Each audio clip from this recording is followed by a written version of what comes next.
Hello, I'm John Snell, Interim Athletic Director at Baldwin Wallace, and I'm here with Brian Harrison. Brian is our head baseball coach.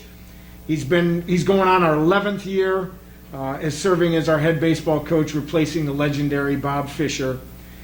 Brian was the OAC Coach of the Year in 2019, winning the regular season championship, which was actually our last full season of baseball. And Brian has taken the Jackets to the NCAA tourney 5 times, if I'm not mistaken, and made history by taking us to the College World Series, the first and only time that we've ever been to the College World Series. So let's have a little fun here and let's learn about Coach Harrison. Brian, you are known for drinking something in the dugout during your doubleheaders. Do you want to let everybody know what it is that you're drinking and how much of it that you drink over the course of a doubleheader? Yeah. So we have coffee in the dugout, as you know. When you come into the dugout, welcome and unwelcomed, and so we've got coffee going in the dugout to bring, because we got to get the juice going, and so that's kind of our thing. It's what we're known for. We travel our coffee. It's got its own bag.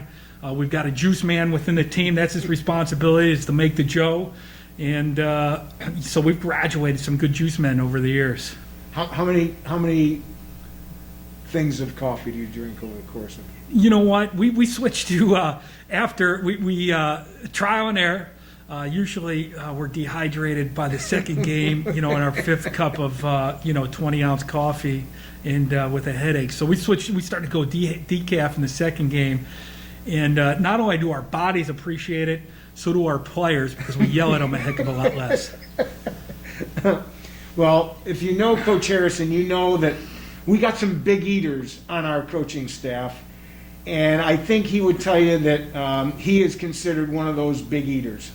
So tell everyone your favorite place to go eat in Berea. Yeah. Well, the eating thing, I'm second in our team in the eating. Coach DeAngelis, he's like Hulk Hogan. He's got the 12-inch, biceps, and he measures every day. So he's got to inject, large amounts of protein every day into those biceps. But even though we're like Norm from Cheers at Chipotle, we walk in and with Coach Heil, and they're like, Coach, but my favorite place to eat is Maya, and I believe our record is 5 bowls of chips is a record, so we do keep track of that. Switching gears a little bit, we know you had an interesting college career. Give everyone the highlight of your college baseball career. Yeah.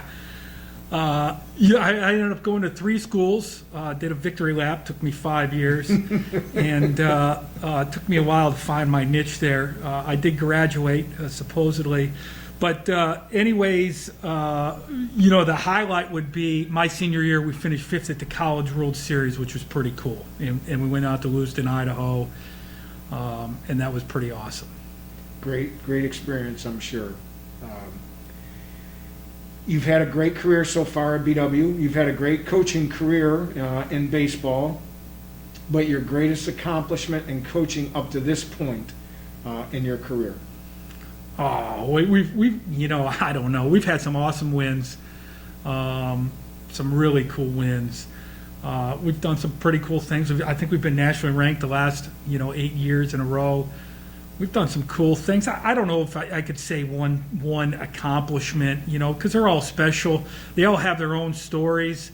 Some of the personal triumphs are really cool when you see kids accomplish things that they never thought possible. So I don't know if I could really pinpoint one thing. There's been some really special moments, to be honest with you. Yes, you've had plenty of them here so far. Tell everyone what you love about coaching. Coaching's crazy. It's really crazy because when you're younger, you don't really have perspective.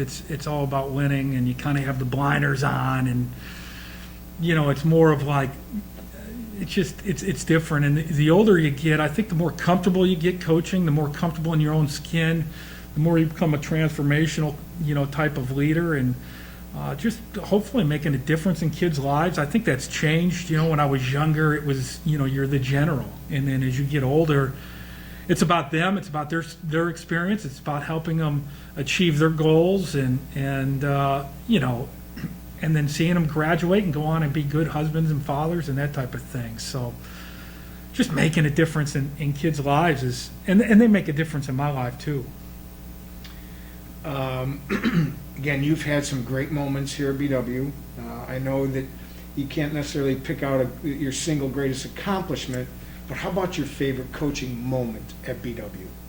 Oh, yeah, if you put me on the spot and you had to say one, oh man, I don't know. I guess it would have to say, in 2014, and Corey Waite pitching about 72 innings in about a 24-hour period, and now he's a successful accountant, which is really cool, but he doesn't need his right arm anymore because we used it that year. But I would have to say that, and then pitching us into the World Series, from the conference tournament to the regional to the World Series. Great moment going to the World Series. You're a Cleveland guy, born and bred, St. Ed's. Tell everyone your favorite thing about this great city of Cleveland.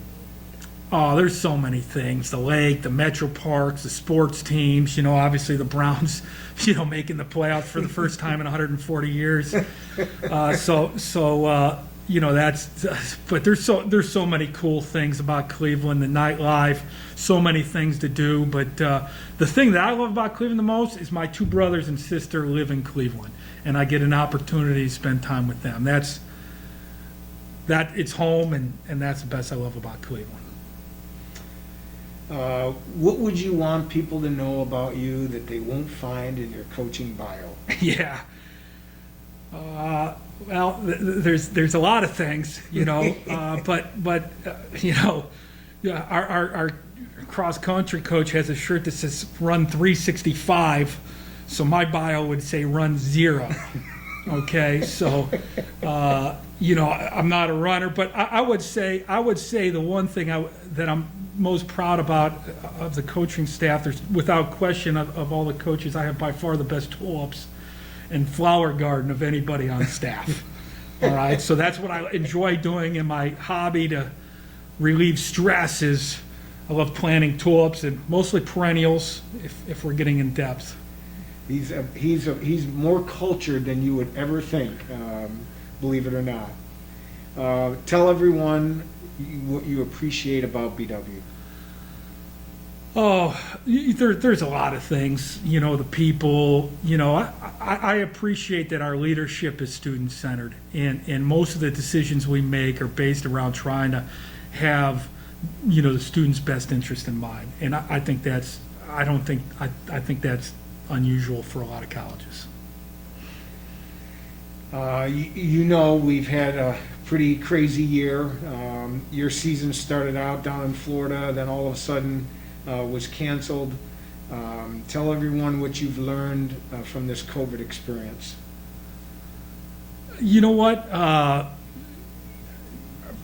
It just makes your priorities what's really important, and obviously it's family first, and then during this time it's just a great opportunity to take advantage of a lot of resources and time and things that we usually don't have. Besides your family members, Brian, who would you say are either male or female figures in your life that you appreciate? Oh, I've got a lot of people, a lot of mentors, a lot of former coaches, people that coach me, former ADs, former interim ADs, there's from faculty members. There's been so many folks. So to really say one's difficult because there's been so many people that have made a huge influence in my life. Okay. Last question. if there's something that you wanted to say to all our followers out there, Brian, what would it be? Go Jackets. And there you have it. Our fun facts with Coach Brian Harrison, a Yellow Jacket baseball.